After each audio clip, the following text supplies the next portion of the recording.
Imagine this. You spent years building your dream, a peaceful, secluded farm where every sunrise feels like a new beginning, far from the noise and chaos of the world. But one fateful morning, everything changes. You receive a message.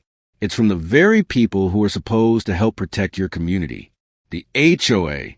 They've decided, without warning or permission, to use your private farm as a parking lot for their big event.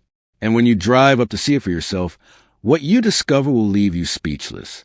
The farm, your sanctuary, turned into a chaotic public spectacle. The gates are locked and you're faced with a choice. Let slide or take matters into your own hands. What happens next will change everything, and it all starts with one simple question. How far will you go to protect what's yours? Out in the rural countryside, the protagonist had worked hard to build a peaceful life. After years of nurturing a secluded farm, they had grown to cherish the tranquility. The sounds of the wind through the trees, the occasional moo from a cow, and the gentle rustling of leaves had become their daily symphony. The farm wasn't just land. It was a sanctuary, a place to escape the noise and chaos of modern life. But one morning, everything changed. The local homeowners association, HOA, led by a woman named Karen, decided to disrupt the peace. They'd never been asked nor invited, but Karen and her committee of so-called community leaders decided that the protagonist's land was perfect for their community event. Without so much as a phone call or a word of permission, they planned to turn it into a parking lot for the attendees. The audacity of it! The protagonist, who had always taken pride in their land's privacy and independence, couldn't believe what they were hearing. It wasn't just a matter of land use. It was a matter of respect. It was their farm, not a public space. They couldn't believe the HOA would do something so brazen. This wasn't just an invasion of space. It was an invasion of privacy. A line had been crossed. And like any person who values their independence, the protagonist wasn't about to let this slide. Karen, the self-appointed leader of the HOA, was known for her overbearing attitude. She wore her authority like a badge of honor and was infamous for making decisions without asking. Her emails often included passive-aggressive statements disguised as community invitations, and she was quick to impose her will, while consulting the very people she was supposed to represent. This time, however, she had crossed a line. The protagonist's farm wasn't just another community amenity. It was private property. It didn't belong to the HOA, and it certainly didn't belong to Karen. She arrived at the farm with an air of superiority, expecting to turn the place into a makeshift parking lot. The sense of entitlement she exuded was suffocating. But what she didn't know was that this wasn't just some ordinary landowner she was dealing with. The protagonist wasn't afraid of a fight, especially not when it involved something so personal. They had spent years cultivating their farm. It wasn't about to be turned into someone else's idea of a community space. Karen's condescending attitude made it even worse. She spoke as if she were doing the protagonist a favor. "You should be glad we're using your land," she said, her voice dripping with false sympathy. To her, it seemed as though it was all for the greater good. But to the protagonist, it was clear. Karen saw no boundaries, just an open space to exploit, regardless of the consequences. Little did she know that she was about to face the consequences of her actions in a way she could never have imagined. 81st. The protagonist thought this was just a misunderstanding. Maybe Karen had gotten the wrong idea. Maybe she didn't realize how personal this land was. But as they drove closer to their farm, the sight that greeted them was both shocking and surreal. The farm had been transformed into a chaotic parking lot. SUVs, luxury sedans, pickup trucks, and minivans were scattered across the dirt tracks.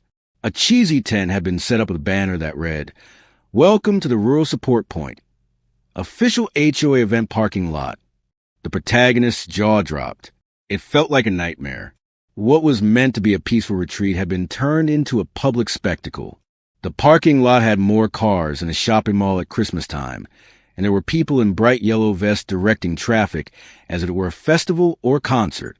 One of them, not even recognizing a landowner, waved and told him to park in the back. "Just leave it here, sir. There's plenty of space." This wasn't just an invasion of privacy anymore.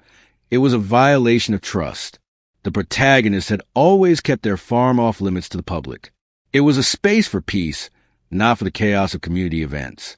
They took a deep breath, try and control their anger, but they could already feel the storm brewing inside. This was the final straw. No more apologies, no more negotiations. This would not stand. The protagonist's reaction was swift and decisive. They weren't about to let the situation get worse. They called the farm's janitor and instructed him to check the locks, double-check the security systems, and ensure the gates were properly reinforced. The locks on the gates, which were normally used only during off hours, were now activated. The protagonist checked the remote monitoring system, made sure the security cameras were functioning, and set the farm into complete lockdown mode. The tension in the air was palpable as Karen and the attendees realized they were trapped. The gates were locked, the perimeter fence buzzed with an electric charge, and any attempts to exit were met with a series of mechanical reinforcements. The protagonist, after ensuring everything was secure, grabbed their suitcase, bought a plane ticket, and flew far away to Hawaii. There, they would enjoy the peace they had earned while Karen and her event attendees would have to sort out their mess. What followed was a scene of chaos. The stranded attendees were now stuck in the parking lot with no way out. As the hours passed, tensions mounted. The heat of the day was oppressive, and the people began to grow anxious.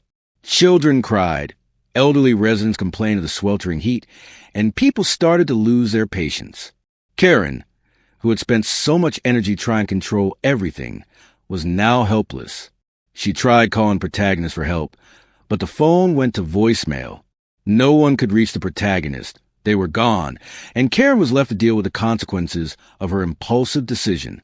As the sun began to set, the discomfort turned into a sense of desperation. There was no cell service, no internet access, and no way to contact anyone outside the farm. The reality of the situation hit hard. These people, who had been so eager to take advantage of the farm, were now paying the price for their ignorance and entitlement. The emotional tension on the farm was rising. People began to argue, and the frustration was palpable. A young mother with a baby couldn't calm her crying child. An elderly man, soaked in sweat, asked to sit down but had nowhere to go. The discomfort was overwhelming, and as the hours stretched into the evening, the group began to turn on each other. The anxiety was growing, and no one seemed to have an answer. They had been promised safety and comfort, but now, all they had was a harsh reality of being trapped in a parking lot in the middle of nowhere. Karen, who had once prided herself on her leadership, now looked utterly defeated. The event she had promised to be a great success had turned into a disaster. She tried to maintain her composure, telling people to stay calm, but her words were falling on deaf ears. The more she tried to control the situation, the more her credibility evaporated as the night wore on. Karen's desperation became more evident. She couldn't get a hold of anyone for help, and the situation was spiraling out of control. She continued to call the protagonist, leaving message after message, but they were unreachable. She tried to contact the janitor, who had long since left for a well-deserved break. There was no one who could fix the mess she had created. In her mind, Karen still thought she could salvage the event. She gave orders, made plans, and even suggested that they try to organize the cars by contribution level. But her suggestions only added to the absurdity of the situation. The power she once held was slipping away, and it was becoming more apparent that she was not the leader she had once thought herself to be. In a moment of bitter irony, a cow named Dolly appeared, wandering among the stranded vehicles. The sight of the calm, content cow amidst the chaos was both surreal and symbolic. Dolly had no care for the humans stuck in their own mess. She wandered peacefully, oblivious to the tension surrounding her. The contrast between Dolly's calm and the frantic human beings was striking. It was a reminder that sometimes the best way to deal with adversity is with calm and grace, not aggression and control. The cow, in her simplicity, embodied the very lesson the protagonist had learned. Sometimes you don't have to fight for peace. You simply have protected that Karen's attempts to regain control continued, but they were futile. The heat and frustration of the event turned into a collective sense of rebellion. No one was listening to her anymore. The group of attendees had gone from being hopeful to angry, from passive to defiant. They realized they had been misled, and they were no longer willing to follow Karen's orders. Karen, who had once been the face of the HOA, was now powerless. She tried to make excuses, but it was clear to everyone that she had overstepped. The more she tried to justify her actions, the more isolated she became.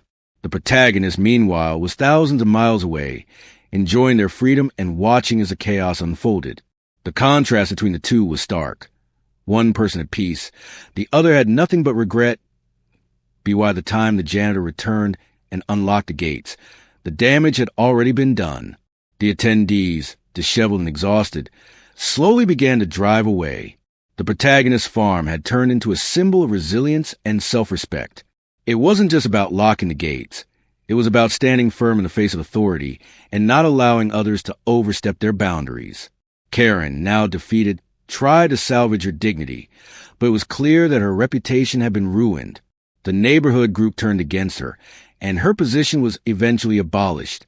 The final lesson was clear. Sometimes, the best way to deal with people who overstep their bounds is to stand firm, protect what is yours, and walk away. In the end, the protagonist's farm returned to its peaceful state, and the only thing left behind was a small wooden sign that read, "Respect is requested. Entry by permission only." And with that simple message, the farm remained a place of peace, untouched by the chaos of the outside world.